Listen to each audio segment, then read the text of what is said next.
आज से हम ज्योग्राफी की क्लासेस स्टार्ट करते हैं। ज्योग्राफी से रिलेटेड जितने भी कंसेप्ट होते हैं, जितनी भी टर्म्स होती हैं, उन सबको हम डिटेल में जानेंगे कि उन चीज़ों का मतलब क्या होता है और एग्जाम्पल के थ्रू समझेंगे कि क्या क्या मेन मेन चीज़ें होती हैं। जैसे इस वीडियो में हम 4-5 चीज़ों पर फोकस करेंगे। Continent, peninsula, island, strait and lakes क्या होती हैं। जीरो टू हीरो सीरीज़ रहेगी, जितने भी कॉन्सेप्ट होंगे सब डिटेल में बताऊँगा। बढ़ते हैं। सबसे पहले हम कॉन्टिनेंट जान लेते हैं। कॉन्टिनेंट आखिरकार कहते किसको है। तो कॉन्टिनेंट एक लैंड का बहुत बड़ा भूभाग होता है जिसको हम कॉन्टिनेंट बोलते हैं। हिंदी में इनको बोलते हैं महाद्वीप। ऑल ओवर वर्ल्ड में 7 कॉन्टिनेंट हैं और 7 कॉन्टिनेंट को अलग अलग नाम दिए गए हैं। अगर मैं सिक्वेंसली बोलूँ तो सबसे बड़ा है एशिया, दूसरे नंबर पर आता है नॉर्थ अमेरिका, तीसरे नंबर पर आता है साउथ अमेरिका, फिर अफ्रीका, और फिर यूरोप, और फिर ऑस्ट्रेलिया, और फिर आता है अंटार्कटिका। इन्हीं का अगर मैं सीक्वेंस रखूँ कि सबसे बड़ा कौन सा है, तो सबसे बड़ा हो जाता है हमारे पास एशिया, दूसरे नंबर पर अफ्रीका, और तीसरे नंबर पर आ जाता है नॉर्थ अमेरिका, फिर साउथ अमेरिका, और फिर आता है हमारे पास 5th नंबर पर अंटार्कटिका, और 6th पोजीशन पर आता है हमारे पास यूरोप, और 7th पोजीशन और लास्ट पोजीशन होगी यहाँ पर ऑस्ट्रेलिया की। तो सबसे छोटा जो कॉन्टिनेंट होता है वो होता है ऑस्ट्रेलिया। यहाँ पर एक चीज़ और बात याद रखने की है कि एशिया और यूरोप का पूरा कॉन्टिनेंट जो है इसको यूरेशिया बोलते हैं। एशिया और यूरोप को मिला करके यूरेशिया बोलते हैं। आगे बढ़ते हैं। नेक्स्ट टर्म हम क्या पढ़ेंगे। नेक्स्ट टर्म है पेनिनसुला। पेनिनसुला रीजन आपने बहुत बार पढ़ा होगा बुक में, लेकिन एग्जैक्टली क्या होता है पेनिनसुला उसको नहीं समझ पाया होगा। यहाँ से हम दो चीज़ें समझेंगे। एक तो खाड़ी बोलते हैं और पेनिनसुला, इन दोनों में बहुत ही कॉमन रिलेशन है। तो कॉमन रिलेशन मैं बताऊँगा अभी।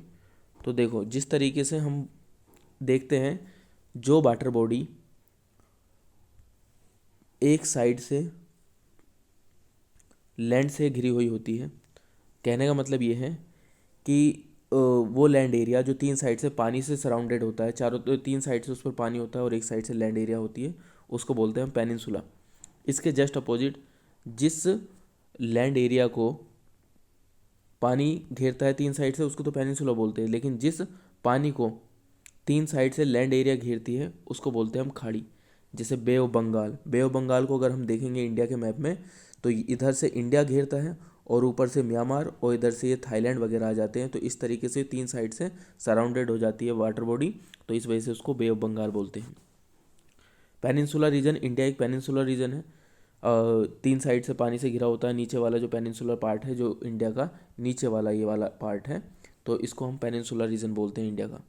और भी बहुत सारे ऐसे रीजन हैं, जैसे उसमें देखेंगे आप, अरेबियन प्रायद्वीप होता है, अरेबियन पेनिनसुला होता है, और ऑस्ट्रेलिया में पेनिनसुलर रीजन है।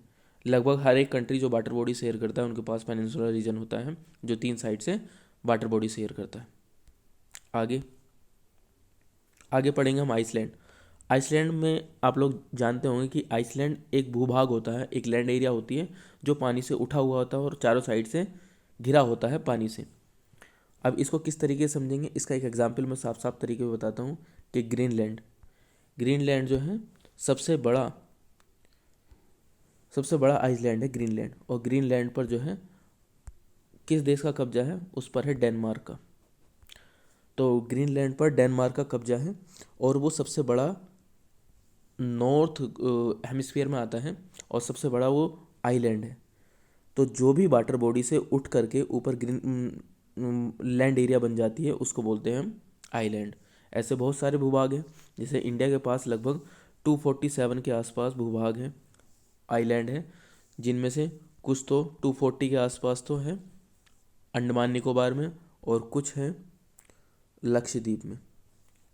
बाकी अगर हम बात करें तो सबसे ज़्यादा आइलैंड कहाँ पर है, तो सबसे ज़्यादा आइलैंड जो है वो इंडोनेशिया के पास है।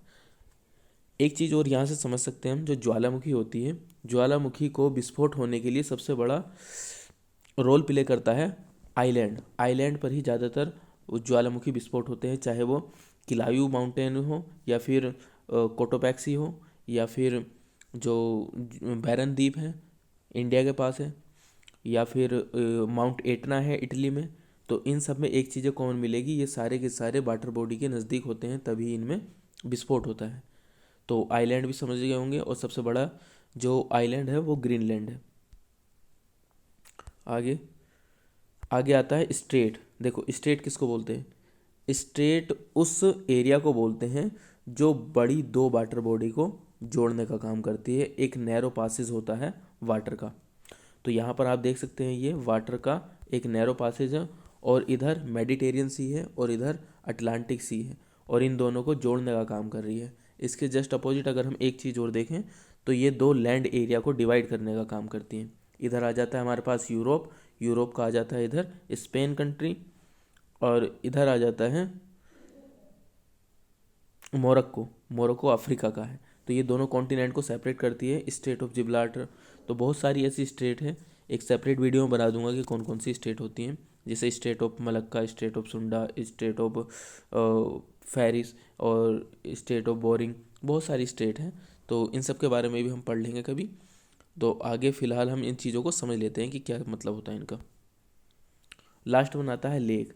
लेक उस एरिया को बोलते हैं जो चार साइड से लैंड एरिया से घिरा होता है। जैसे कि ये एरिया आप ये फोटो में आप देख सकते हैं, यहाँ पर ये चारों साइड से जो है पहाड़ों से घिरा हुआ है, और बीच में एक वाटर बॉडी है। तो एक वाटर बॉडी जो चारों साइड से ज़मीन से घिरी होती है उसको बोलते हैं हम लेक। इसी के जस्ट अपोजिट हम आइलैंड को समझ लेते हैं। वो लैंड एरिया जो चारों साइड से पानी से घिरी होती है, तो उसको बोलते हैं हम आइलैंड। तो इसमें बहुत सारी चीज़ें तो ऐसी तरीके से होती है जिनका इन्वर्स कनेक्शन होता है। तो आज की वीडियो में इतना ही। अगर आपको इस तरीके की बातें अच्छी लगती है या फिर मेरा समझाया हुआ कुछ समझ में आता है तो वीडियो में कमेंट कर देंगे, तो मैं अगली वीडियो कल ही बना दूंगा। मिलते हैं नेक्स्ट वीडियो में, तब तक के लिए thank you and have a good day.